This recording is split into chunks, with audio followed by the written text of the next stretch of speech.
Hello dear students, welcome in today's class. बच्चों, आज हम फिर से आपका एक नया चैप्टर स्टार्ट करने जा रहे हैं। So this is your chapter number 15, okay. और इस चैप्टर में हम क्या रीड करने वाले हैं और हमारे चैप्टर का क्या नाम है बच्चों? Comprehension, okay. ये आपके चैप्टर का नाम है और यही हम इसमें रीड करने वाले हैं। चलिए सबसे पहले इंट्रोडक्शन रीड करते हैं बच्चों। Welcome to the chapter on comprehension. In this chapter, students will enhance their reading skills by learning how to understand their interrupt different text.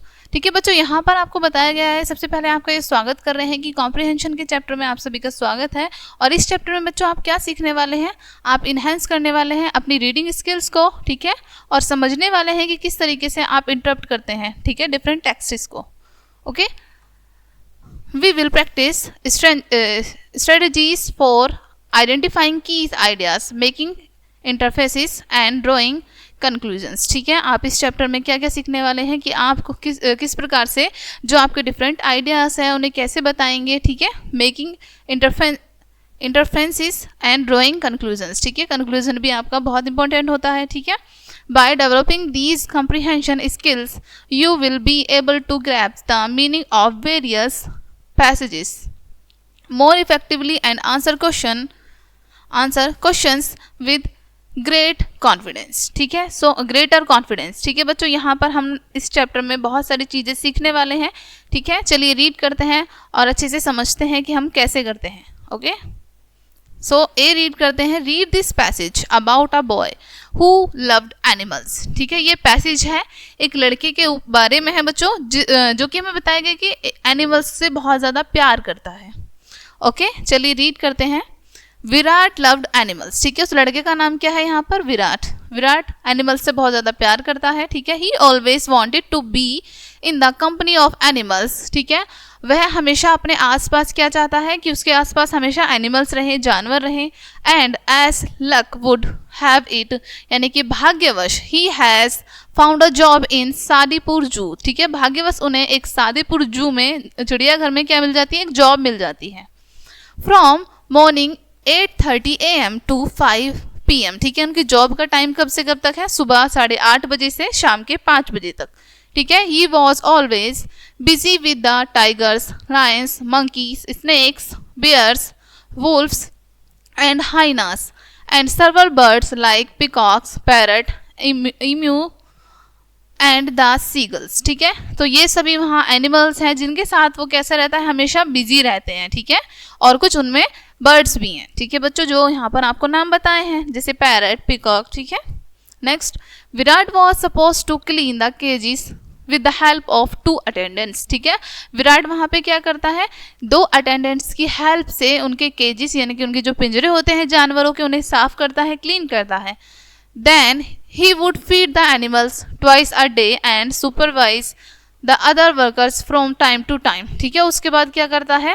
दिन में 2 बार वो सभी एनिमल्स को फीड करता है, खाना खिलाता है, और उसके बाद जो अदर वर्कर होते हैं उनकी देख रेख करता है, ठीक है। His most important job was to notice sign of illness or diseases, not to promptly, ठीक है, promptly notify the doctor। यहाँ पर इन्होंने बताया है कि उसका मेन काम क्या था कि वो जानवरों की देखभाल करे, ठीक है, या यदि उनमें किसी भी प्रकार की कोई बीमारी है तो वो तुरंत डॉक्टर को बताए, ओके। ड्यूरिंग समर्स, यानी कि गर्मियों के दौरान, विराट्स रिस्पॉन्सिबिलिटीज इंक्रीज। ठीक है, विराट की जो जिम्मेदारियां हैं वो बढ़ जाती हैं। He is supposed to cover the cages with jute sacks and make them wet. ठीक है, जूट की जो बोरी होती है उनकी मदद से उसे क्या करना होता है? पहले उन्हें गीला करना है जूट की बोरी को, एंड देन सारे जितने भी केजेस हैं, जितने भी पिंजरे हैं, उन्हें ढकना है ताकि वो ठंडे रहें गर्मियों में।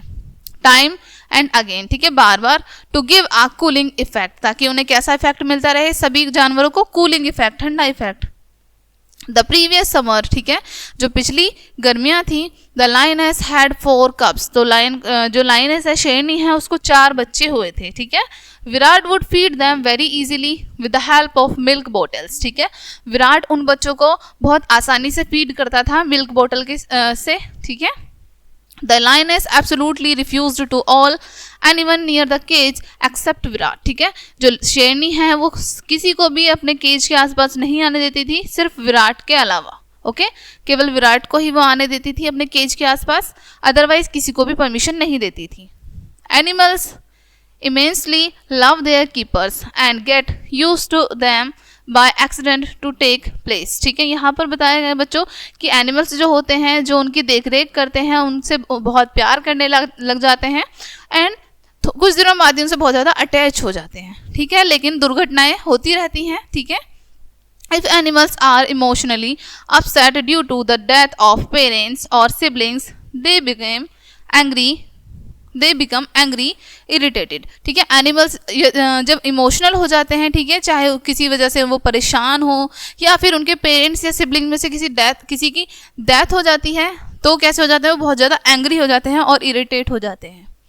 Then the keepers lives are often at risk. ठीक है, जो फिर उसके बाद जो उनके कीपर होते हैं जो उनकी देखभाल करते हैं उनकी लाइफ को बहुत ज़्यादा रिस्क हो जाता है। Once Virat was cleaning the cage of a king cobra. ठीक है, एक बार विराट क्या कर रहा था, क्लीन कर रहा था किंग कोबरा के केज को, ठीक है, पिंजरे को। He was taken by surprise when the cobra स्पैट Venom on him. तो अचानक से किंग कोबरा ने उन पर क्या किया, जहर उगल दिया। ठीक है, नेक्स्ट आगे पैराग्राफ पढ़ते हैं बच्चों। With the wall behind him Virat could not escape. यानी कि दीवार के पीछे होने के कारण विराट क्या है, बच नहीं सका। But the parrot kids screamed and made such a noise that an attendant come to Virat's rescue. लेकिन जो वहाँ पे तोते थे वो बहुत तेज तेज चिल्लाने लग जाते हैं जिसके कारण एक अटेंडेंट वहाँ पर आते हैं और विराट को रेस्क्यू करते हैं। He was immediately hospitalized and safe। उसे तुरंत हॉस्पिटल में एडमिट किया जाता है और बचा लिया जाता है।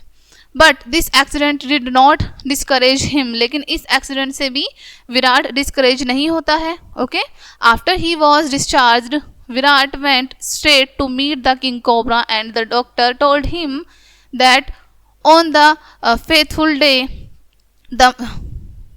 the mildly reptiles was hurt and the painful and infected wounds made him react। ठीक है, तो विराट तुरंत ठीक होने के बाद फिर से किंग कोबरा के पास जाता है उसके पिंजरे में उससे मिलने। डॉक्टर उन्हें बताते हैं कि कभी कभी जानवर परेशान हो जाते हैं या जब उन्हें हर्ट होता है, पेन होता है, तब वो ऐसा हमला कर देते हैं। ठीक है, ऐसा रिएक्ट कर देते हैं।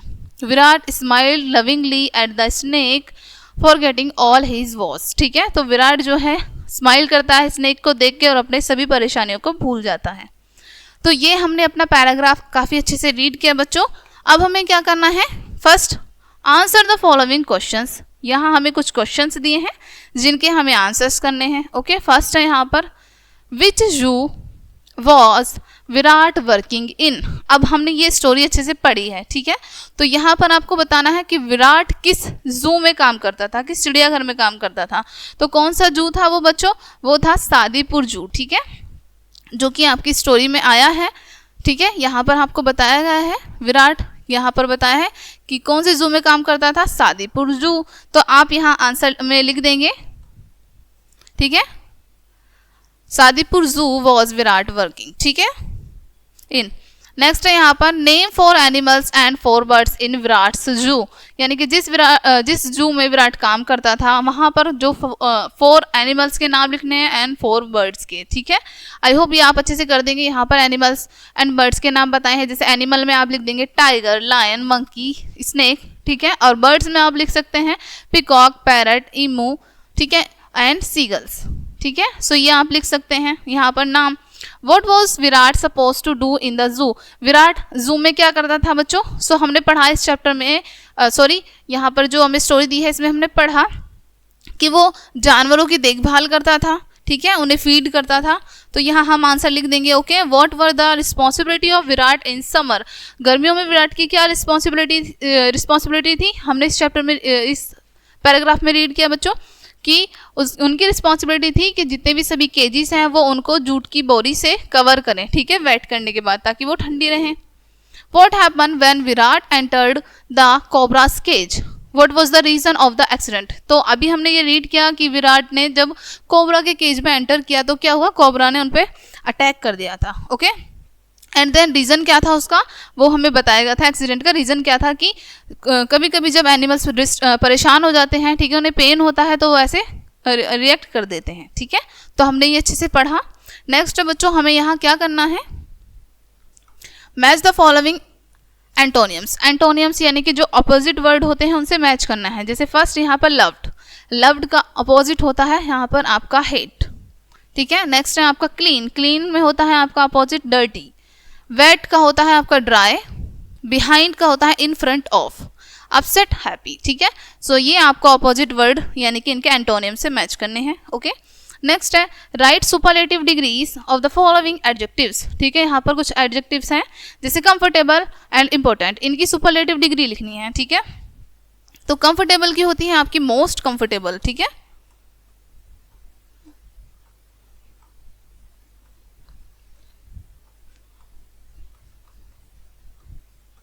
सिमिलरली इंपॉर्टेंट की आपकी होती है मोस्ट इंपॉर्टेंट, ओके। सो ये आप कर लेंगे बच्चों। नेक्स्ट है underline adverbs in the following sentences and right whether they qualify a verb and adjective और एन एडवर्ब, ठीक है। एडवर्ब पर यहाँ पर आपको अंडरलाइन करनी है, ओके। और आपको यहाँ पर जो वर्ब हैं, एडजेक्टिव हैं, ये क्या करने हैं, क्वालिफाई करने हैं एडवर्ब्स, ठीक है। आई होप ये आप लोग कर लेंगे अच्छे से। आपने चैप्टर पढ़ा है एडवर्ब्स का, वर्ब्स का, आपको पता है क्या होती हैं। आई होप ये इजीली आप कर लेंगे बच्चों। नेक्स्ट यहाँ पर फिर से आपका एक स्टोरी का पैराग्राफ है, ये आपको फिर से रीड करना है। जैसे यहाँ पर बताया है, read this passage that has delightful conversation between a grandmother and her granddaughter, ठीक है। तो एक कन्वर्सेशन है grandmother and granddaughter के बीच में, तो ये आपको रीड करनी है अच्छे से स्टोरी, जैसे हमने अबव पैराग्राफ रीड किया था अच्छे से, ओके। एंड देन फिर से यहाँ क्वेश्चंस होंगे बच्चों आपके, यहाँ पर फिर से आपके क्वेश्चंस हैं। जैसे फर्स्ट आपको यहाँ पर बताए हैं, आंसर द फॉलोइंग क्वेश्चंस, यहाँ पर कुछ क्वेश्चंस बताए हैं, इनके आंसर करने होंगे, ओके। देन है find words in passage that mean the same as the following words, ठीक है। पैसेज में आपको ऐसे वर्ड्स फाइंड करने हैं जो जिनसे इनके मिलते जुलते वर्ड्स के मीनिंग हो, ठीक है। आई होप ये भी आप अच्छे से कर लेंगे बच्चों। सो नेक्स्ट करने हैं आपको यहाँ पर write T for true and F for false statement. यहाँ पर आप स्टोरी रीड करेंगे, उसके बाद आपको पता चलेगा कि क्या स्टेटमेंट आपका ट्रू है एंड क्या फॉल्स है, ओके। आई होप ये भी आप अच्छे से कर पाएंगे बच्चों स्टोरी रीड करने के बाद। नेक्स्ट है यहाँ पर आपको एक पोएम दी है छोटी सी, ठीक है। सो ये रीड करनी है आपको एंड देन क्वेश्चन के आंसर देने हैं। Read the poem below and answer the questions. यहाँ पर आपको डैफोडिल्स की पोएम है। I wandered lonely as a cloud that float on high over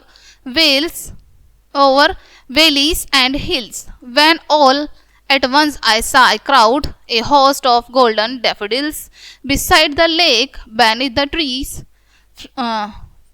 fluttering and dancing the breeze. Next है आपका नेक्स्ट स्टेंजा है बच्चों आपका continuous as the stars that shine and twinkle on the Milky Way. They stretched in never-ending line alone margin of a bay. 10,000 saw I at a glance, tossing their head in sprightly dance. ठीक है। Next line से यहाँ पर दी है फिर से बच्चों आपकी, इन्हें भी रीड करते हैं।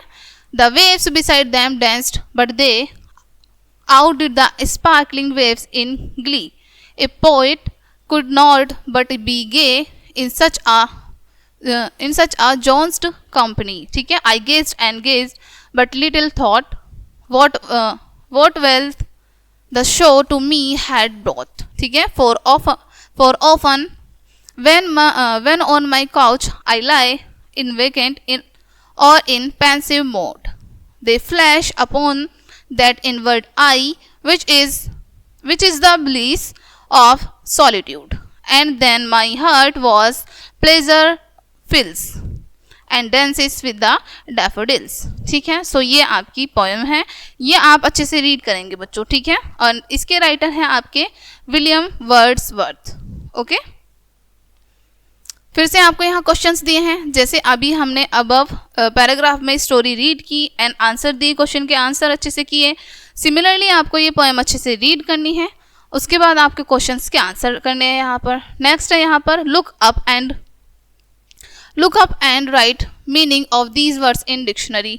ठीक है, ये वर्ड्स आपको ऊपर आपकी पोयम में देखने हैं। ठीक है, और इन वर्ड्स के क्या मीनिंग है वो आपको यहाँ पर लिखने हैं। ठीक है, नेक्स्ट है pick out at least 8 pairs of rhyming words from the poem to each pairs and add a word of your own that rhymes with it. ठीक है बच्चों, यहाँ पर आपको क्या करना है, आपकी जो पोएम थी अभी ऊपर उसमें से आपको 8 राइमिंग वर्ड्स चूज करने हैं। ठीक है, उसके बाद आपको वो यहाँ लिखने हैं एंड पेयर्स को ऐड करना है और उसके बाद आपको खुद से योर दैट राइम विद। ठीक है, उसके बाद आपको फिर से उनको अपनी राइम क्रिएट करनी है। ठीक है बच्चों, सो यहाँ आपको 8 राइमिंग वर्ड्स चूज करने हैं। जैसे हम लिख सकते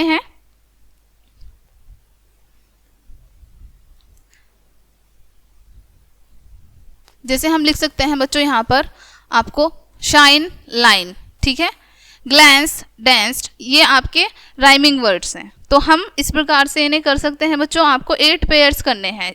ठीक है, चलिए आगे बढ़ते हैं बच्चों।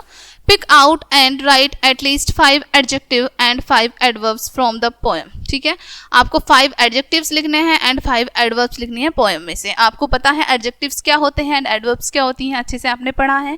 ओके, सो आई होप ये भी आप अच्छे से कर पाएंगे बच्चों। सो ये चैप्टर आपका यहीं पे फिनिश होता है।